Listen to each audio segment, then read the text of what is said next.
Welcome back. Welcome back. Welcome back to another episode of Stronger Nurse News with your girl, Stronger Nurse, and Janine with Epic Travel Staffing. Yes, Janine with Epic Travel Staffing.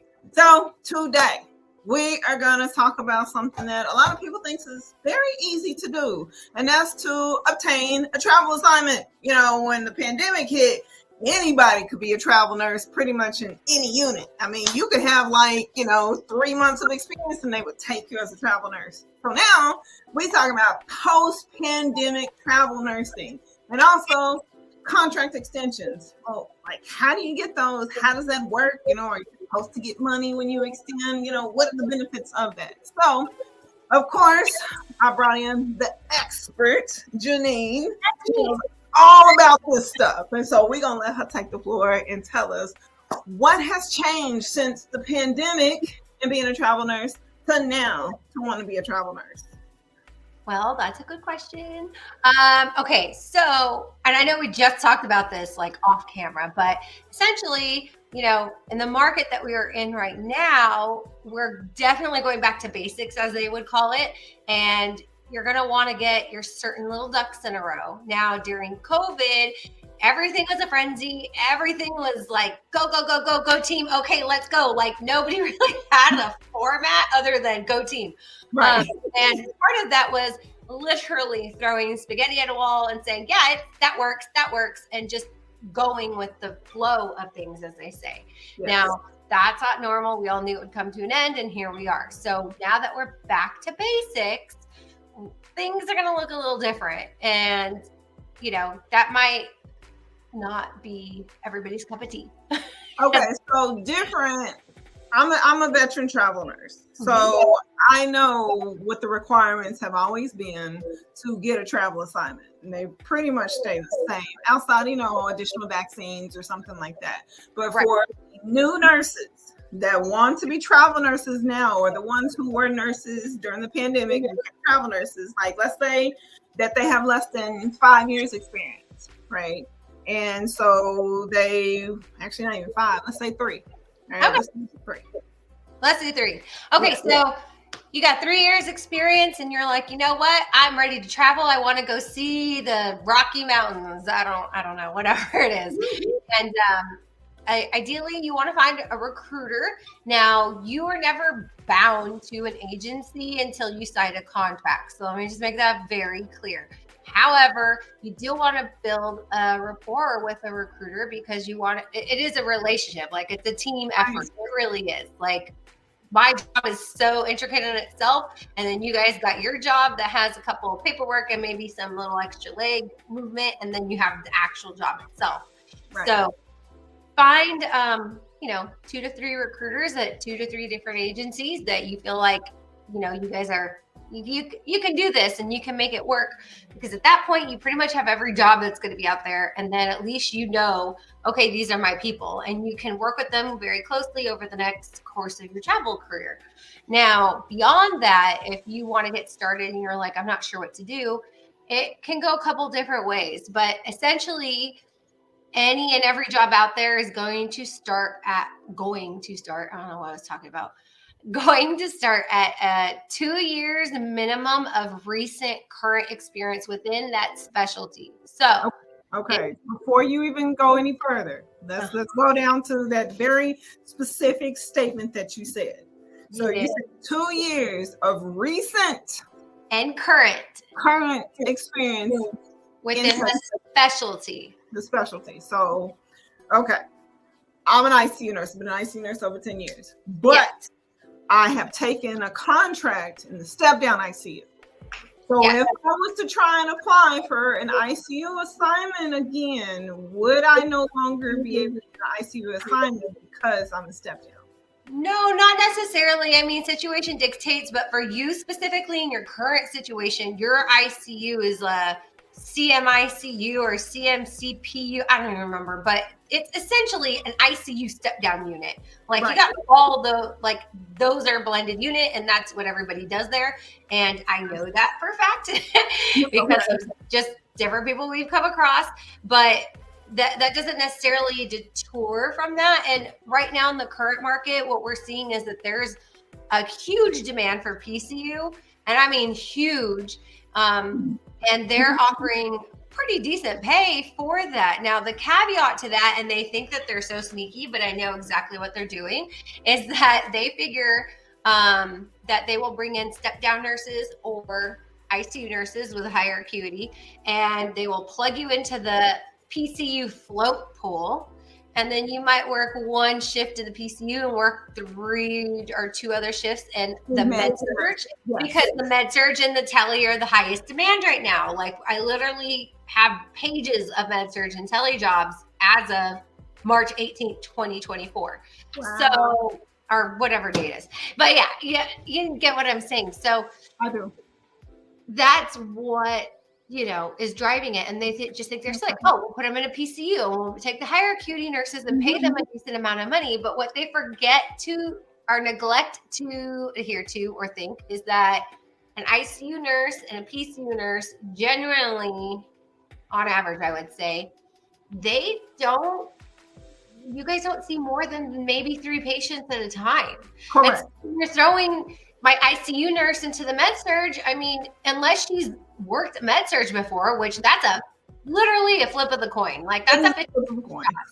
Because if they come straight from staff, usually they try to keep the staff in there and they flip the traveler. But if you're a staff going into traveling, that's a whole other ballpark. Like, unless your current home facility does that with you. So that is a constant thing that comes up. Hey, I'm an ICU nurse, I'm a CV ICU nurse. I only do 2 patients. Okay, great. And then we send you somewhere and they're like constantly floating you to ICU, which usually they can handle. But if they're constantly sending you to the Tele, they're constantly sending you to the Med-Surg, now we're talking 4 to 7 patients. Like that. And it's not that you can't do the job. You obviously have the skills to do the job, but you don't have the capacity that a typical day in and day out Med-Surg nurse is used to. Right. Like, they're used to that volume. They're used to what they can prioritize and things like that. Right. Where ICU nurses, it's a little different. They have to prioritize different things different ways. And so unless you literally are a unicorn, which they do exist, so that is a thing. Now, during COVID, you got 6 months of ED experience. Great. And then all of a sudden you're getting shipped off to the CVICU because they're shorthanded. That never happened. Like, I've been doing this for almost a decade, you guys. That never happened. That was the only time I've ever seen that happen. And then we had, ED nurses being like, oh, I can do ICU. And the reality is like, you really, I'm sure there was some out there. I'm just being honest. I'm sure there were some very skilled people who caught on quick and they were great. But for the majority of that, nobody was being trained properly, and there was a lot of issues that came from that. So in that aspect, I am very grateful we're back to normal. And that aspect. Let's just be on the same. I'm just like, the funny part is that I work with some of these nurses now in step down that have told me that they were like, oh yeah, during the pandemic, I've only been a nurse for like 3 years. But during the pandemic, I was a nurse for all of 1 year. They only worked in telemetry, right? And then the pandemic hit. They were working in telemetry. And this is on the contract. They floated them to ICU. Right. And then also, I can't remember the name of the company off the top of my head, but I'm sure you've seen it, where you would do like 72-hour weeks and they would pay for all your housing and all that stuff. Well, the caveat to that, though, is that you would work 14 days straight. You would not have a day off. And like, talk about burnout. Like, yeah, you're making 10 grand a week, but you literally were at the beck and call of what they said you had to do, where you had to go. If you never worked OR, all of a sudden you're in the OR room. Like, how does that make sense? Right. Come on. If you've never seen a vent before, you know what I'm saying? Like, if you've never seen somebody intubated, you don't know what these lines are. Like, what's blood going through that tube for? I'm glad you brought up vent, because a lot of my tele nurses and even step down nurses, I would say it's a 50-50 shot if they've even vented somebody at some point. And that has now become a thing. Like, now when you're a step down or PCU step down, they're like, do you do vents? Do you do trachs? And I'm like, that's an ICU thing. Nope, not anymore. Now they want you to do that. And again, PCU float, like they think they're being sneaky. So make sure your recruiter knows what's going on, because you might be stuck in something that you did not realize you were signing up for. There you go. And that's the reason why a good recruiter makes all the difference in your assignments. Like there's a reason why, even though I work with multiple different agencies, I have other recruiters and stuff. I literally have come across jobs, even when I extended this current contract, that could have paid me more and I could have moved around. I didn't. Because the quality of my recruiter was more valuable than the extra 20, 30 bucks that I was probably going to make a week or something like that. And then having to uproot and move somewhere else like that. I've had terrible recruiters who have no clue what's going on, like none whatsoever. And they're just like, well, let me get back to you. And then they don't. I don't bother you. I don't reach out to you unless I absolutely need something. And you don't have to come to me and be like, Ashley, like, bother me. It's okay. I'm here for. But you got nurses that just like are unrealistic. And I know that you had to like explain things to people, especially the baby nurses who like, okay, I want to become a travel nurse, and they don't have the experience. And so I know they try and come at you sideways, like, it's you, but it's not you. You don't set these requirements. The hospital, when they set them for a reason, and it is a safety thing. People out here getting angry and stuff like, oh, well, they won't take me because I don't have enough experience. Let me tell you something. You do not want to make a mistake as a travel nurse, because they will report you to the board. And honestly, that's the conversation that your recruiter should be able to have with you in a calm manner, right? Like, they should be able to tell you the ins and outs and everything, and the pros and cons, and why you don't want to do certain things, or maybe like, maybe not even like, don't do that. Just like, maybe this is something you need to think about, like, because a lot of things can happen. And I've seen it, and I don't even want to say that I've seen it all, because there's a lot that I'm sure that I have not seen. Healthcare is very scary. Give me one thing. So we're talking about obtaining an assignment. Like you said, you got to have 2 years of recent relevant experience. So give me a story of a nurse who submitted a profile that did not meet those minimum requirements. And what was her reaction when you told her that she couldn't get a job? I think that just depends on the person, because in general, it's just, hey, I'm so sorry the job has filled, we didn't get it, or they're saying you don't meet the requirements. Recently, the stuff that people don't meet requirements is kind of similar to that whole PCU float pool thing. They're putting them out and they're not categorizing them correctly, or they're not giving enough information to really say what it is that they're looking for. So, for example, like I have a PICU job in Bakersfield. This has been open for over a month. They can't fill it. Do you want to know why? Because they're essentially looking for a charge nurse along with a certificate that doesn't even exist anymore. They only offer recerts. They don't offer the cert itself, and they absolutely refuse to bend on that cert. But it literally says charge nurse, but they have it labeled as a travel job, and they, instead of giving it to interim, which does charge nurses, like it doesn't, because they don't want to pay that fee or whatever it is. So that's one thing. But, when I told them, they were just kind of like, well, I'm willing to get whatever thing. And I'm like, yeah, I know, but it's just what it is. So we've looked at other opportunities. But yeah, now back to what you need to do this. Find a recruiter.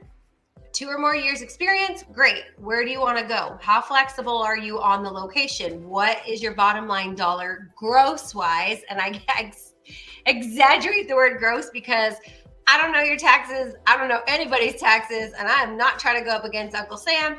And at the end of the day, that's going to come down to you and your CPA. If you need a CPA, I got a really good guy. He goes to TravCon, and he has a whole thing built just for travelers and their taxes. So I could get you in contact with him. And then, once you get those kind of like ironed out with your recruiter, and then you're telling them your top 3 whys. I always ask for the top 3 whys. I always assume that money is a given. So I don't even go there. Okay, money's a given, but what are the other 3?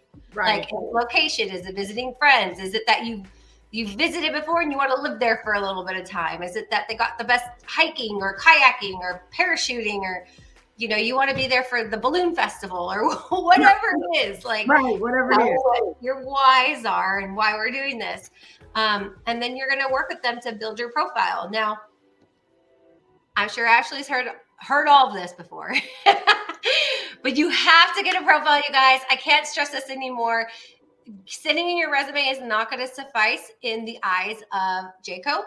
They don't care. They want to see an application on file. So work with your recruiter. I'm sure they have workarounds and stuff, so you don't have to put in as much work. But like at the end of the day, you have to have an application on file. And not for nothing, but any job you go out there, you have to apply. Even if you don't get it, you have to apply. So it's kind of the same concept. Now, the more detailed, the better. Then you have to do skills checklists and you have to provide clinical references, at which point your recruiter should reach out to them. And generally, it has to be a charge nurse or higher. Every once in a while, you might come across a post that says you have to have a minimum of 2 managers or higher. Wow. But your recruiter should discuss that with you during that time. Okay. Once that's there, and you do have to go back 7 years of work. But if you don't have 7 years of work, that's fine. Oh my God. That's fine. We just put that you were in school or something, you know. Okay. Or if you're like me, I got like a 8-page resume. I'm like 7 years worth of work. Do you know how many jobs that is? Never 7 years. But if you're a new grad, like you said, 3 years, you know, obviously you don't have 7 years. I don't need that you worked at the Shakey's. I don't need that. I don't need that you were an LPN prior. I mean, we could add it if you think it'll help you, but in most cases, they don't really care. They don't care. Yeah, they don't care. And they don't care that you worked as like a library assistant in college. They don't care.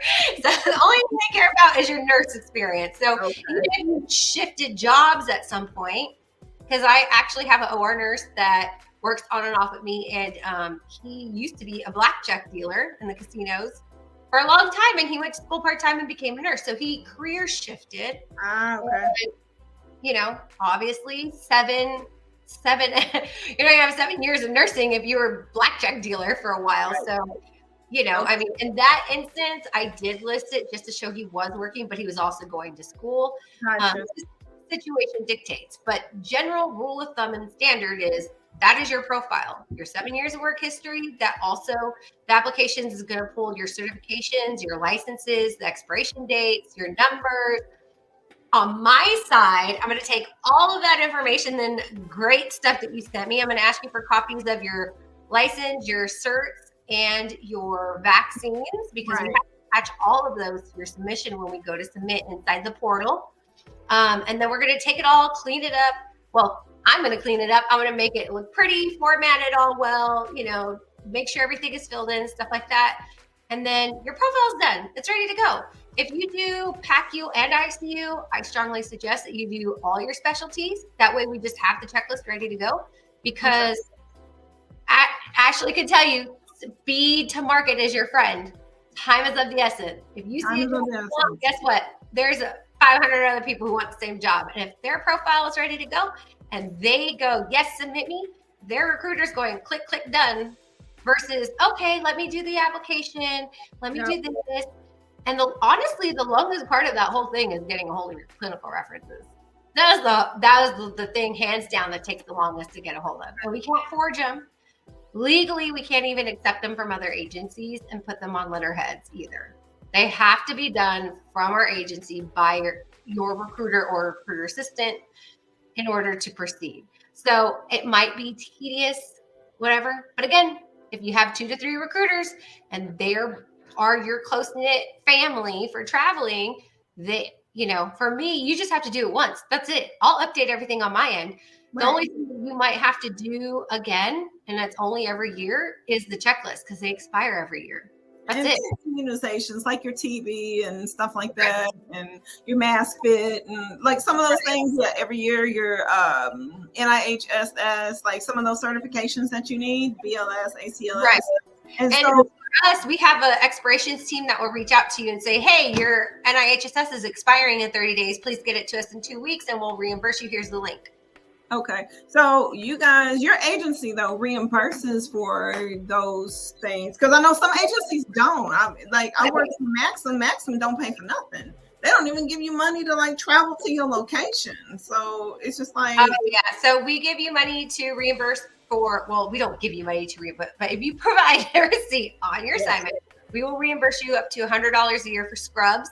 Some facilities and units will give you scrubs because, for example, USC in Los Angeles, they have a very specific thing, and they have like a store across the street that, you know, you have to go to, and they do all the scrubs for the entire place. So stuff like that, they'll provide. That's different. We'll do different things for that. We also reimburse up to a certain amount of money for insurance for our travelers. And that means for like malpractice insurance, stuff like that, which I strongly suggest in getting, because trust me, you don't want to get stuck in a pickle. You never know. Hold on. So I carry my own like malpractice insurance. So I need to submit my receipt. Yes. Submit your receipt. Let me see. I'm going to look it up right now because I literally was just looking at it. Like I just renewed it not that long ago. Okay. And then you said you guys also, so I need to buy me some new scrubs. Get a little thick around the waist, being a nurse. So you said it's $100 reimbursement for your scrubs with a valid receipt. It's an annual reimbursement, so you can only use it once a year, and they do track it. Let's see. We also reimburse you for your license reimbursement. If you have to do a license application fee, fingerprinting, stuff like that, we will reimburse you for it once you secure a contract. So, and then you said how much for the malpractice? You said you cover how much for the malpractice? Let's see. The professional liability insurance is $100 a year. Okay, I'm gonna go ahead and submit those to you because I need me some new scrubs. I do. You know, I probably knew about these things and like didn't take advantage of them, but like that's the reason why we have these conversations. Take advantage of all of it. I tell people all the time, get your money where you can. Okay, so once you got your application and your profile together, you're going to work with your recruiter, and they're going to start sourcing and hunting jobs for you.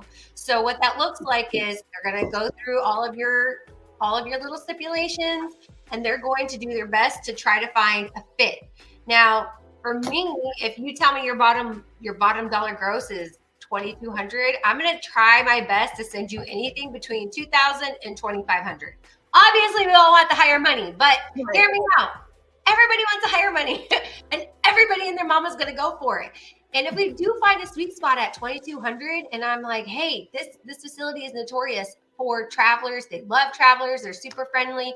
Like, take that, because I've been doing this for a long time, and I can tell you the horror stories I've heard at some places. And if it's bad enough, I will literally tell you, you don't want to go there. I mean, if you want to go there, I'll send you there, but I don't want to send you there. She will literally be honest with you, tell you like it ain't working out. Don't do it.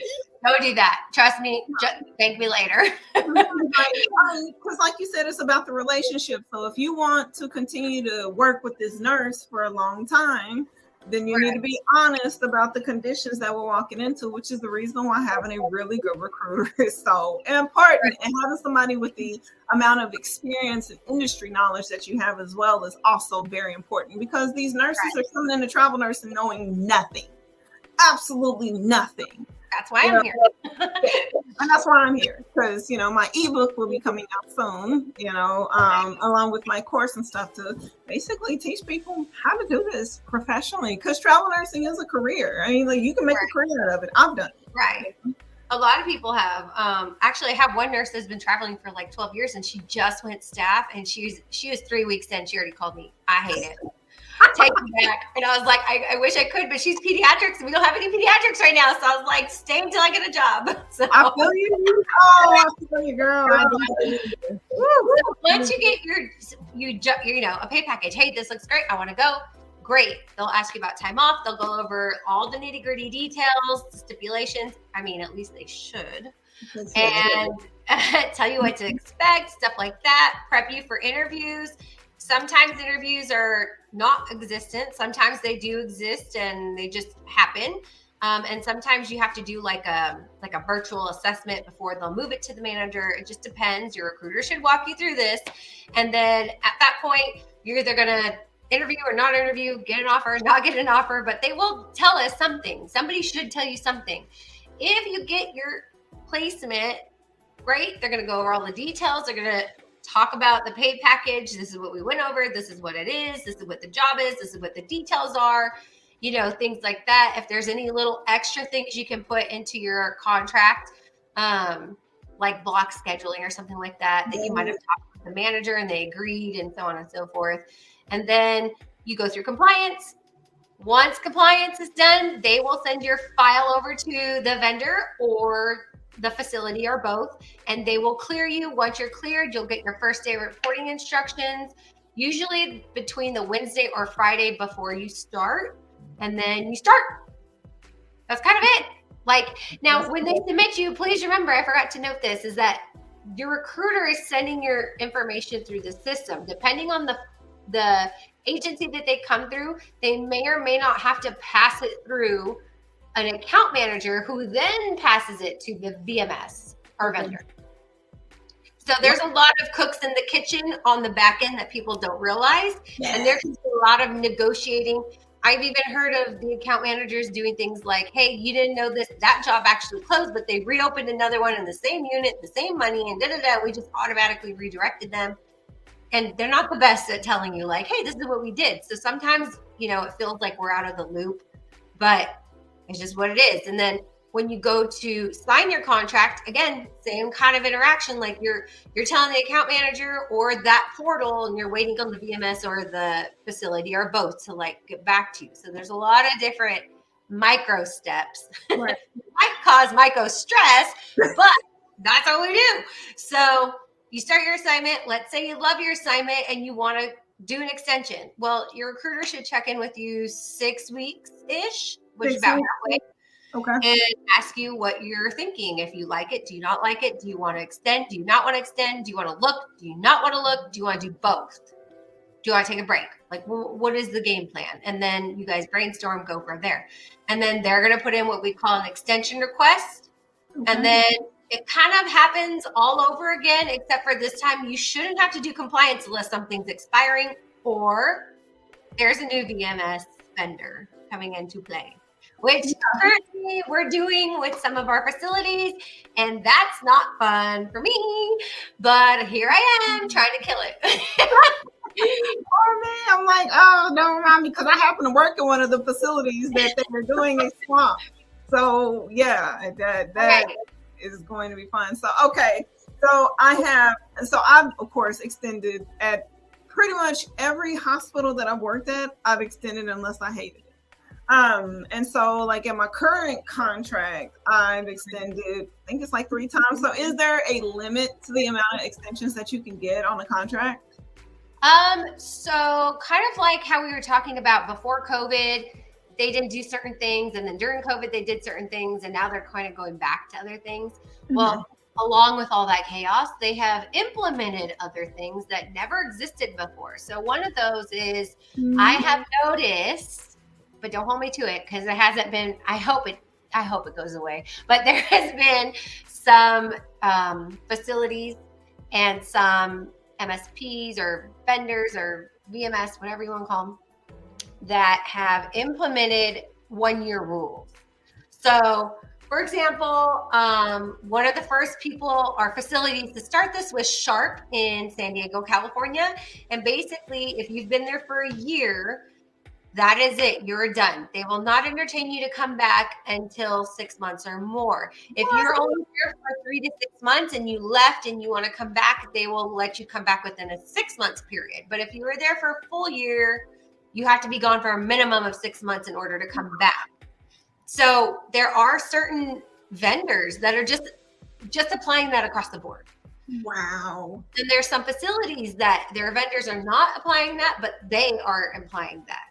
So it just depends. Like Loma Linda in Southern California is another one. They just implement that as well. So yeah. So not only are nurses having to worry about rate caps, right? Travel nurse rate caps. Now we're having to deal with limits on the amount of time that we can spend at a facility. Now I understand that there is a tax home rule that basically says that you can only be in a certain economic area for a year to be able to get a stipend. And then if you take time off and come back, then it resets basically. So these facilities won't even let you like take the time off and reset. They just like, you can't come back.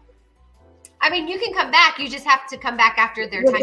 I don't know why they're doing that, honestly. A lot of them are just saying things like, oh, we're doing it for tax purposes because, taxes. But the reality is that's not how the tax law is written. And if any CPA knows what he's doing, he'll tell you the same thing. So I think it's just them covering their behinds, to be honest. And that's fine. Just be, in my head, just be honest and open about it. Right? Yeah. I agree. And that's the reason why I am constantly scrolling through Becker's healthcare review, because a lot of the transparency that I get going on with the healthcare industry comes from those articles, because they're not going to tell you you go to. Yeah, they're not. It's just, and it's business, right? For them, it's a business thing. But when you're nursing, you're literally in the job of the heart of nursing, the heart of the people. Like, it's different, right? So it can't just be business all the time. Like, it's like, I feel, just explain yourself. People might not be happy with the answer, but at least they know, versus just being kind of shadowed the whole time. Right. And I feel like that's the reason why what we're doing is so important. The new Stronger Nurse News, bringing all of these facts, the stuff that goes on in the shadows, and bringing it to light so people can really understand like how this industry works in the background. I mean, yes, it's exciting and everything, the money you get to make, getting paid every week, getting to explore different parts of the country and stuff like that, not having to have a lot of experience to do it, not having to go back to school. Like, it's great now, but there are some things about travel nursing that ain't nobody gonna tell you, but we will here on Stronger Nurse News. Thank you for tuning in. This is another episode with your girl, Stronger Nurse and Janine with Epic Travel Staffing. That's my girl. All right. We'll see you guys in our next episode. Thank you for tuning in, and go ahead and subscribe to Stronger Nurse Universe. All right. We'll see you guys next time. Bye.